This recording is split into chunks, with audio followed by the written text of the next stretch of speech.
எந்த ஏரியாலமா இது வரைக்கும் நீங்க கலெக்டர் கிட்ட இது சம்பந்தமா மனு கொடுத்துருக்கீங்களா? ஏன் நீங்க கொடுக்கல? இப்ப வந்து கேட்கறோன்றதுனால தானே நீங்க இதை சொல்றீங்க.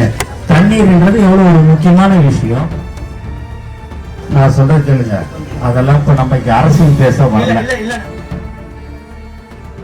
இந்த மயிலம் தொகுதிக்கு நெடிமோடூர் கிராமத்துக்கு வருகை பண்ணுவதற்கு முதல்ல எங்களோட முதற்கன வணக்கம் சார். ரொம்ப நன்றிமா.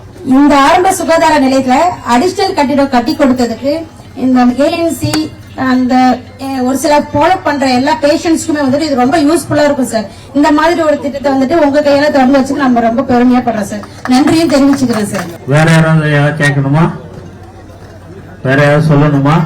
இந்த கிராமத்தில் இது மயிலம் வட்டாரத்தில் மிகப்பெரிய கிராமங்களில் இதுவும் ஒன்று. இது பரப்பளவிலும் சரி மக்கள் தொகையிலும் சரி ஒரு 5வது இடம் பிடிக்கின்ற பெரிய கிராமம்.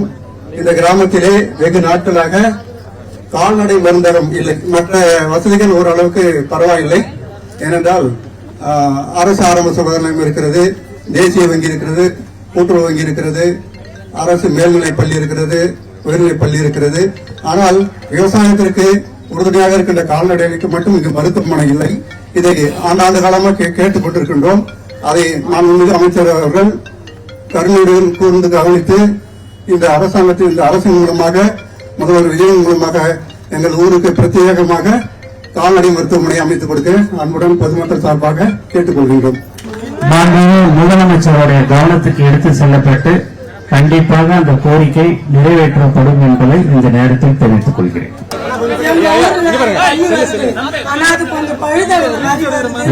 எந்த ஏரியாலமா இது வரைக்கும் நீங்க கலெக்டர் கிட்ட இது சம்பந்தமா மனு கொடுத்துருக்கீங்களா? ஏன் நீங்க கொடுக்கல? இப்ப வந்து கேட்கறோன்றதுனால தானே நீங்க இதை சொல்றீங்க. தண்ணீர்ன்றது எவ்வளவு ஒரு முக்கியமான விஷயம்.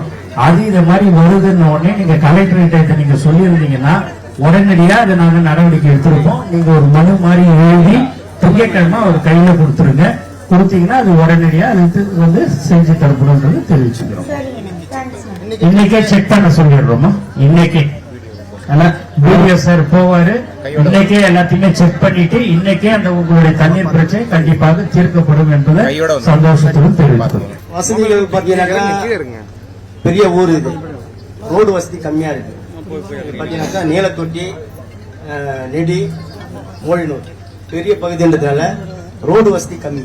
அதே மாதிரி பாத்தீங்கன்னாக்கா ஒரு திருமண மண்டபம் வந்து கூட்டிட்டு அதை பாத்தீங்கன்னாக்கா அதை டெமாலிஷன் பண்ணிட்டு புதுசா வந்து கட்டி தரணும்னு கோரிக்கை வைக்கிறேன். ஆனா நீங்க வந்து எது உங்களுக்கு தேவையோ அந்த கல்யாண மண்டபம் இந்த மாதிரியான விஷயங்கள் ரோடு வசதி எல்லாம் இல்லைன்னு சொல்றீங்க. ஏன் இவ்வளவு காலமா ரோடு வசதி இல்லாம நீங்க எதுவாவது மனு எல்லாம் கொடுத்துருக்கீங்களா? கலெக்டரை பார்த்து சந்திச்சு சொல்லி இருக்கிறீங்களா? அடிக்கடி பார்த்து சந்திச்சிருக்கோம். ரைட்டு. அது அந்த காலம். இப்போ நீங்க உடனடியாக ரோடு வசதிக்கு எந்த இடத்துல ரோடு வசதி தேவை, அந்த கல்யாண மண்டபத்தை எங்க வந்து நீங்க டெமாலிஷ் பண்ணணும்ன்றதெல்லாம் சொல்றது நீங்க கலெக்டர் கிட்ட உடனடியாக மனு கொடுங்க. அதற்கு உடனடியாக தீர்வு காணப்படும் என்பதை தெரிவிச்சு. நன்றினா இன்னொரு கோரிக்கை. இப்ப வந்து பாத்தீங்கன்னா திமுக கவர்மெண்ட்ல நான் சொல்றது கேளுங்க. அதெல்லாம் இப்ப நம்ம இங்க அரசியல் பேச வரல. நான் சொல்றேன் இது அரசியல் பேசுற இடம் கிடையாது. இது மக்கள் குறை தீர்க்கும் அதுக்கோசம் இங்கே ஏற்பாடு பண்ணிருக்கிறோம். அதுக்கு உங்களுக்கு எது எது உங்க கிராமத்துக்கு தேவையோ அணைக்கட்டு வேற எது உங்களுக்கு தேவையோ நீங்க உடனடியா அதை நீங்க சொல்லுங்க. அதுக்குண்டான நடவடிக்கை கண்டிப்பா செஞ்சு. அணைக்கட்டு வந்து மதிப்பீட்டு குழு வந்து பாத்துட்டு போயிட்டாங்க. 65 கோடி எஸ்டிமேட் போட்டாங்க. எங்க ஊர்ல வந்து சின்ன குற்றாலம்னு பேரு. அந்த அணைக்கட்டு வந்து சின்ன குற்றாலம்னு பேரு. மக்கள் தொகை வந்து பாண்டிச்சேரில இருந்து கடலூர் எல்லா பகுதியிலும் வந்து இந்த நெடிமூல் வந்து பார்த்துட்டு போவாங்க சீசன் டைம்ல. நாங்களும் பல முறை அதிகாரி மத்திய மத்தியில பேசிருக்கோம், கலெக்டர் மத்தியில பேசிருக்கோம். அந்த அணைக்கட்டு வந்து மதிப்பீட்டு குழு வந்து பார்த்துட்டு போனது அப்ப துறைமுறை அமைச்சர். அப்ப பார்த்தா எங்க பாத்தீங்கன்னாக்கா எல்லாம் வந்து பார்த்து எங்களுக்கு கிடைக்கல. இது வரைக்கும் நாங்க வந்து சென்னை வரைக்கும் இப்ப சிஎம் லைன்ல பெட்டிஷன் கொடுத்தோம். அண்ணா வந்திருக்கீங்க எங்க பகுதிக்கு இந்த அணைக்கட்டும் எங்களுக்கு பண்ணி கொடுத்தா கோயில் வந்து அந்த பக்கத்துல கோயில் அக்கரைக்கிழமை கோயில் இருக்கு. அந்த அணைக்கட்டு கொஞ்சம் பண்ணி கொடுத்தா நம்ம நல்லா இருக்குண்ணா. கண்டிப்பா நன்றிண்ணா. இல்ல நீங்க எல்லாமே நீங்க சொல்றதெல்லாம் கரெக்டுண்ணா. இங்க கலெக்டரும் மத்த அதிகாரிகள் எல்லாருமே செஞ்சு கொடுக்கிற பொசிஷன்ல இருக்கிறாங்க. கண்டிப்பாக எல்லாமே உங்களுக்கு செஞ்சு தருவாங்க. கிராமத்துல தண்ணி வசதி இல்லைன்னா அதே மாதிரி புதுமனைன்னு ஒண்ணு இருக்கு. அதுல 60-70 வீடுங்க இருக்கு. தண்ணி வசதி இல்லைன்னா ஒரு டேங்க் ஒண்ணு ரெடி பண்ணி கொடுங்க. வேற சுடுகட்டு பாதையில வந்து ரோடு வசதி இல்ல.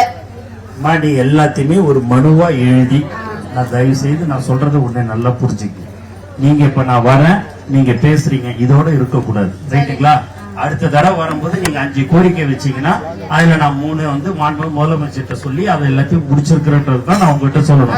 அடுத்த தடவை வரும்போதோ இதே கோரிக்கையை நீங்க சொல்லக்கூடாது. புரியுதுங்களா நான் சொல்றது? அதனால உங்களுக்கு கலெக்டர் வந்து நல்லா செய்யறதுக்கு அவரு ஆக்டிவா எல்லாமே செய்யறாரு. அதனால நீங்க மனுவை எழுதி கொடுத்தீங்க அப்படின்னா அவர் சம்பந்தப்பட்ட டிபார்ட்மெண்ட்ல அனுப்பிச்சு எல்லாத்தையும் அதெல்லாம் செஞ்சு தருவார். ஓகேங்களா?